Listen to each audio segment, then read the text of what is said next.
നമസ്കാരം. BCV പ്രാദേശിക വാർത്തകളിലേക്ക് സ്വാഗതം. ഞാൻ മിസ്റ്റർ തോമസ് സെബാസ്റ്റ്യൻ. ലോകത്ത് സ്വന്തം പേരിൽ ഒരു സിറ്റി ഉണ്ടാവുകയും ആ സിറ്റിയുടെ പേരിൽ സ്ഥലവും ആളും ഫേമസ് ആവുകയും ചെയ്ത ബാലംപിള്ള സിറ്റിയിലെ വിശേഷങ്ങളാണ് ഇനി. കട്ടിയല്ലേ? ഓഹോ, സ്വന്തമായ ഒരു സിറ്റി ഉണ്ടെന്ന് കരുതി എനിക്ക് അതിന്റെ ഒരു സ്ഥിതിയും അഹങ്കാരമൊന്നും ഇല്ലെന്നേ. നിങ്ങൾക്ക് എന്നതെങ്കിലും സംശയം ഉണ്ടെങ്കിൽ ആ എൽസമ്മയോട് ചോദിച്ചു നോക്ക്.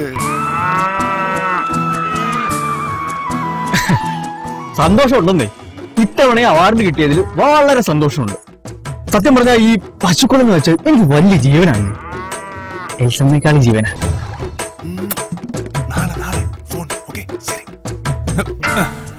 ഞാൻ ഇനി തിരിച്ച് ബാംഗ്ലൂർക്കൊന്നും ഇല്ലെന്നേ. എന്റെ അമ്മു, എന്നാ പീസുകളാ ഇവിടെ. മോനെ, ഞാനിവിടെ ഒരു കലക്കും. എൽസമ്മ അറിയാതെ ഞാനങ്ങ് ഒപ്പിട്ട് കൊടുക്കും. പാവങ്ങളല്ലയോ, ജീവിച്ചു പൊക്കോട്ടെ എന്നല്ല. ഞാനും പാവം അല്ലയോടോ, എനിക്കും ജീവിക്കണ്ടായോ?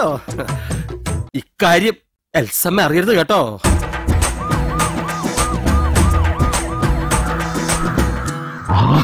നിങ്ങളായിരുന്നു ഞാൻ വിചാരിച്ച എൽസമ്മ ആയിരിക്കുന്നത്. അതാണ് മനുഷ്യനെ മനസ്സമാധാനത്തോടൊന്ന് വാറ്റി ജീവിക്കാനും സമ്മതിക്കില്ല.